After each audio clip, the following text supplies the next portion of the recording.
Welcome back to the video series on the nervous system. This is the second video in this series, and it's about the resting membrane potential.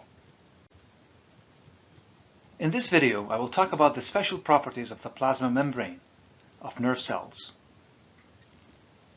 We will also examine the types of ion channels found in the plasma membrane of neurons.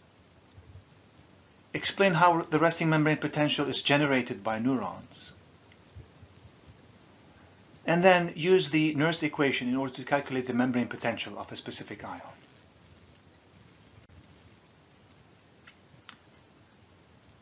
Neurons are electrically excitable cells, meaning that they are capable of first detecting physical or chemical stimuli from their environment, and second, encoding this information in the form of electrical signals known as nerve impulses or action potentials. Neurons also are communication specialists, meaning they allow communication within the body through not only the generation of electrical signals, but also the transmission of these signals between cells. Electrical signals produced by neurons are the result of the generation of rapid changes or disturbances in the electrical potential across the neuronal plasma membrane. The generation and transmission of electrical signals along neurons depend on two basic properties of their plasma membrane. First, the presence of ion channels in the plasma membrane. And second, the existence of an electrical membrane potential across the plasma membrane known as the resting membrane potential. This potential can actually be measured using microelectrodes and a voltmeter, where one electrode is inserted inside the cell and the other in the extracellular fluid. Let's look first at ion channels.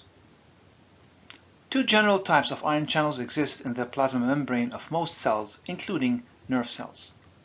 The first type is called non-gated ion channels. These channels remain open all the time and therefore are leaky by nature, meaning they allow ions to diffuse across the membrane based on their electrochemical gradient. These ion channels play a key role in maintaining the resting membrane potential by allowing the diffusion of ions across the membrane. The second type of ion channels is known as gated ion channels. These channels are very selective in terms of which ions they allow to pass through them, and they open and close in response to specific stimuli, hence the term gated. Examples of these stimuli include chemical signals that bind the channels, causing a conformational change in the channel protein, which could result in opening or closing of the gate. This type of gated channels is known as chemically gated ion channel. Gated ion channels are essential for the generation and propagation of neuronal electrical signals. The resting membrane potential is the result of charge separation or difference between the extracellular side of the cell and the intracellular side of the membrane. This charge separation causes an electrical potential difference to exist across the plasma membrane, where the extracellular side of the membrane consists of mostly positive charges, whereas the cytoplasmic side of the membrane is mostly negative. It is for this reason that the resting membrane potential is considered to be negative in cells. The resting membrane potential can be measured using microelectrodes that are connected to a voltmeter. When one of the electrodes is inserted in the cytoplasm through the plasma membrane and the other electrode in the extracellular fluid, a potential is detected with the help of the voltmeter. All animal cells have a resting membrane potential. In most neurons, the resting membrane potential is measured to be around negative 70 millivolts. Two factors contribute to the generation of a resting membrane potential. The first one is the unequal distribution of ions across the plasma membrane. Let's take a closer look at the distribution of ions across the plasma membrane of a typical axon. As we can see, there are more sodium ions outside the cell than in the cytoplasm. The same is true for chloride ions, more outside the cell than in. For potassium ions and negatively charged proteins, it's the other way around. more potassium ions and negatively charged proteins in the cytoplasm than outside the cell. This unequal distribution is caused by several factors. First, by the activity of the sodium-potassium pump, which moves sodium ions against their concentration gradient outside the cell and potassium ions inside the cell. But this movement is unequal as more sodium ions are moved out than potassium ions moved in. Second, by the presence of large negatively charged proteins in the cytoplasm.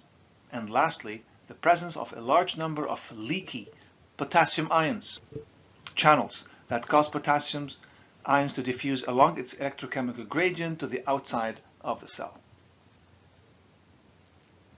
The second factor that contributes to the generation of the resting membrane potential is the relative permeability of the plasma membrane to sodium and potassium ions.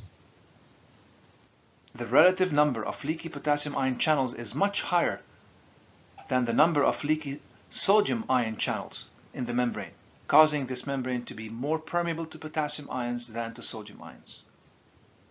In other words, potassium ions tend to diffuse to the outside more easily than sodium ions diffusing to the inside of the cell. Collectively, all these factors maintain charge separation across the membrane, where the cytoplasmic side of the membrane is negative with respect to its extracellular side. To view a cool animation depicting a resting membrane potential and how it's generated, click on this icon here. The Nernst equation calculates membrane potential when only one type of ion can cross a membrane that separates two areas of different ion concentrations. In other words, the Nernst equation predicts the membrane potential resulting from the permeability of this membrane to a single type of ion that differs in concentration on two sides of the membrane. The equation is written as such.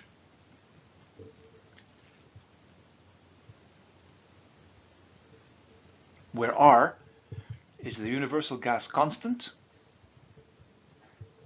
T is the absolute temperature, Z is the charge of the ion, and F is the Faraday constant.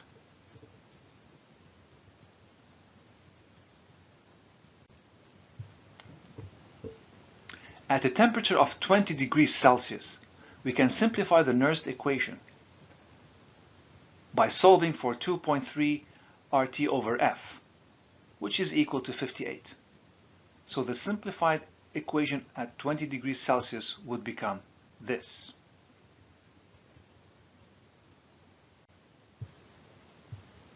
Let's take the example of sodium ions at 20 degrees Celsius.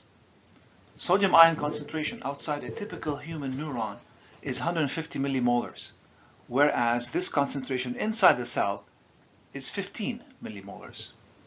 Applying the equation at 20 degrees Celsius, the membrane potential for sodium ions would be equal to positive 58 millivolts.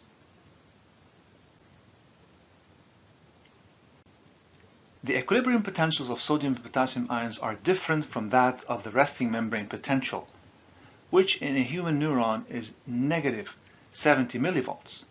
This indicates that the resting membrane potential is due to the permeability of the membrane to more than just one type of ion. The Goldman equation allows for the calculation of the membrane potential by taking into account the relative permeability of the membrane to all the main ions that can diffuse across this membrane.